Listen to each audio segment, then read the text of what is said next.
Rumusan masalah. 1. Pengertian nuzulul Al-Quran. 2. Proses turunnya Al-Quran. 3.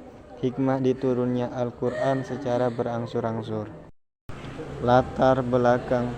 Al-Quran diturunkan 22 tahun 2 bulan 22 hari lamanya.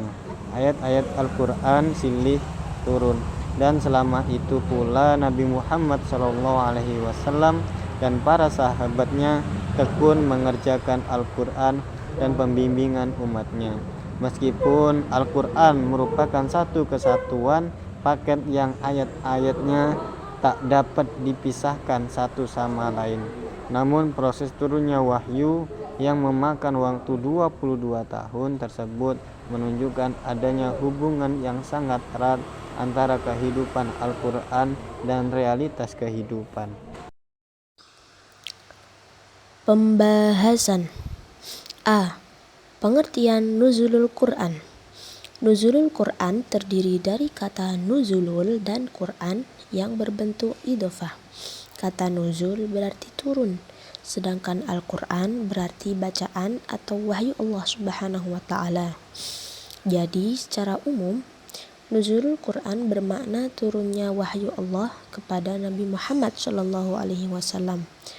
Menggunakan kata nuzul dalam istilah nuzulul Quran atau turunnya Al-Quran tidak dapat kita pahami maknanya secara harfiah, yaitu menurunkan sesuatu dari tempat yang tinggi ke tempat yang rendah, sebab Al-Quran tidak berbentuk fisik atau materi.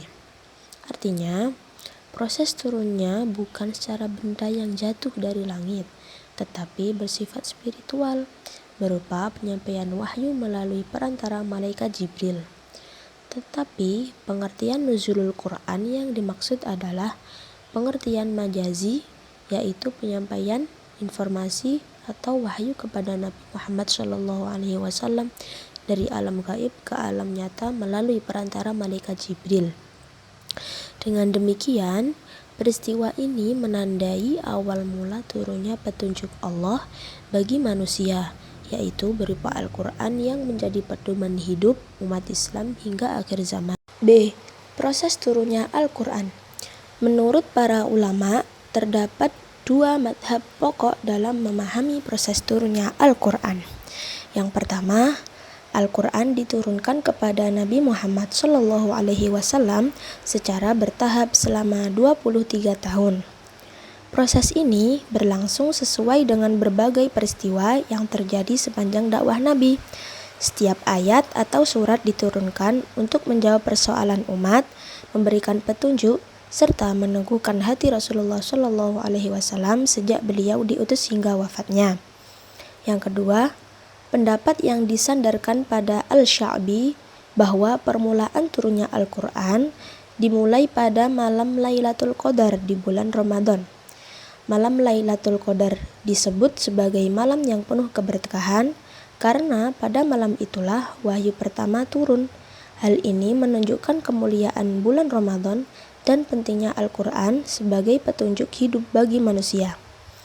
Yang terakhir, yaitu yang ketiga, sebagian ulama berpendapat bahwa Al-Quran pertama-tama diturunkan secara berangsur-angsur ke Lauhul Mahfudz, kemudian diturunkan sekaligus ke Baitul Izzah di langit dunia. Setelah itu, barulah wahyu disampaikan secara bertahap kepada Nabi Muhammad SAW melalui malaikat Jibril sesuai dengan kebutuhan dan situasi umat pada saat itu. Pendapat ini menegaskan bahwa Al-Quran memiliki proses turunnya yang sangat teratur dan penuh hikmah. Hasan. C. Hikmah diturunnya Al-Quran secara berangsur-angsur. Terdapat dua bentuk keperluan yang dibutuhkan oleh Rasulullah SAW akan turunnya Al-Quran secara berangsur-angsur, yaitu pertama, untuk memantapkan dan memperteguh hati beliau karena setiap peristiwa yang beliau alami. selalu disusul dengan turunnya Al-Quran. Kedua, agar Al-Quran mudah dihafal. Yang pertama, untuk meneguhkan hati Rasulullah dalam menghadapi kaum untuk menjelaskan kepada mereka suatu kebenaran dan jawaban yang tegas.